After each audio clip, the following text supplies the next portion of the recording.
یہ بات میں نے 5ویں جماعت میں پڑھی تھی.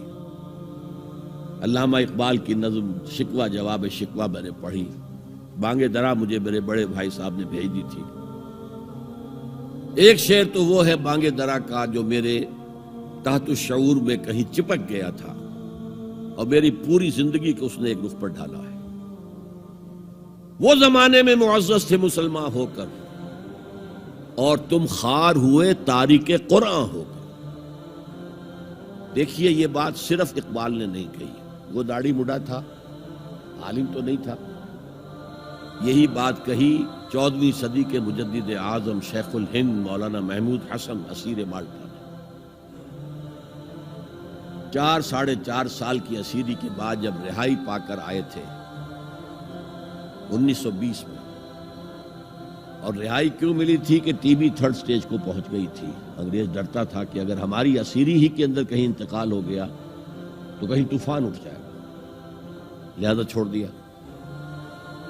دیوبند میں ایک جلسہ منعقد ہوا اور وقت کے سارے بڑے بڑے علماء موجود. اشرف علی تھانوی صاحب موجود, شبیر احمد عثمانی صاحب موجود, مولانا حسین احمد مدنی موجود, ہمارے جو پاکستان میں مفتی محمد شفیع صاحب موجود. اور انہوں نے یہ واقعہ لکھا ہے اپنی کتاب میں وحدت امت میں کہ شیخ الہند نے کہا کہ ہم نے تو اپنی 4 سالہ دور اسیری میں جتنا ہی غور کیا ہے, ہمیں اپنے زوال کے 2 اسباب نظر آئے ہیں.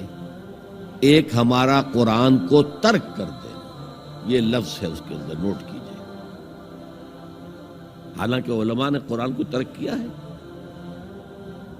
لیکن اگر آپ نے کہا نہیں تو یہ صحیح نہیں ہے, کیا ہے. ان کا سارا زور فقہ پر ہے, حدیث پر ہے, زیادہ زور قرآن پر نہیں ہے. صحیح بات ہے. کہنے والا کون ہے؟ شیخ الہند. ایک ہمارا قرآن کو ترک کر دینا اور دوسرا آپس کے اختلافات.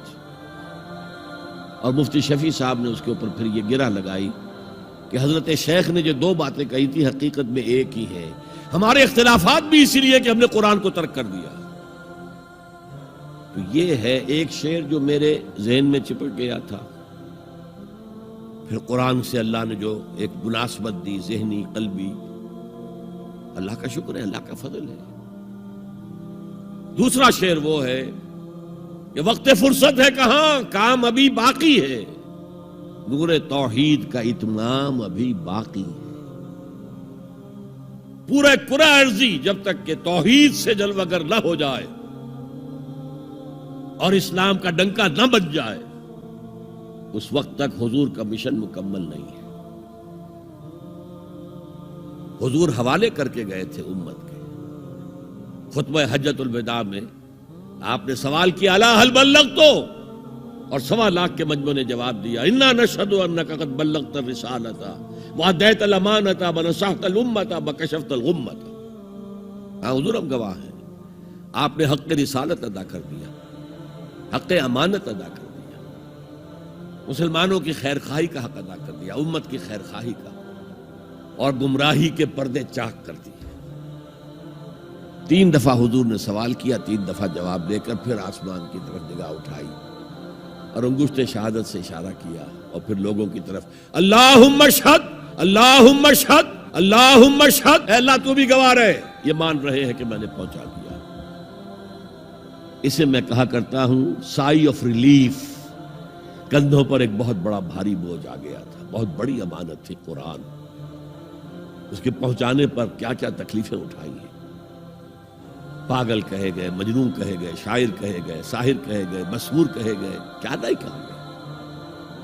اور پھر جو مارے کھائی ہیں, جو 3 سال کی شیب بنی ہاشم کے اندر اسیری تھی, جس میں کھانے پینے کی چیزیں گھاٹی میں داخل نہیں ہو سکتی تھی. ہماری جیلوں میں تو آپ کو کھانا تو ملتا ہے, وہاں تو کچھ نہیں تھا. پھر طائف کا پتھراؤ یاد کیجئے, پھر مکے سے نکلنا اور 3 دن رات ایک غار میں چھپے رہنا.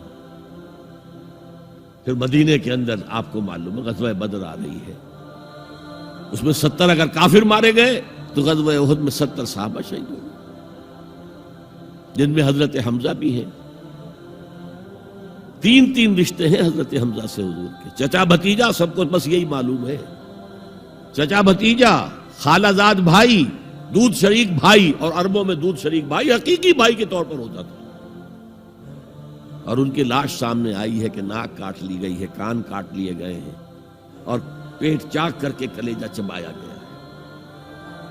یہ سارے بوجھ اٹھا کر اگر وہ حق تبلیغ ادا ہو گیا، اے اللہ یہ مان رہے ہیں، تو بھی گواہ رہے. اور پھر کیا کہا؟ فَلْيُبَلِّغِ الشَّاهِدُ الْغَائِبَ. اب جو یہاں موجود ہیں ان کا فرض ہے کہ ان کو پہنچائیں جو یہاں نہیں ہے. اور یہ ابد الآباد تک کے لیے، قیامت تک کے لیے ہے. انا آخر المرسلین وانتم آخر الامم. میں آخری رسول ہوں، تم آخری امت ہو. دین کی بات پھیلانا صدقہ جاریہ ہے. ثواب کی نیت سے ویڈیو کو شیئر ضرور کیجیے. جزاک اللہ.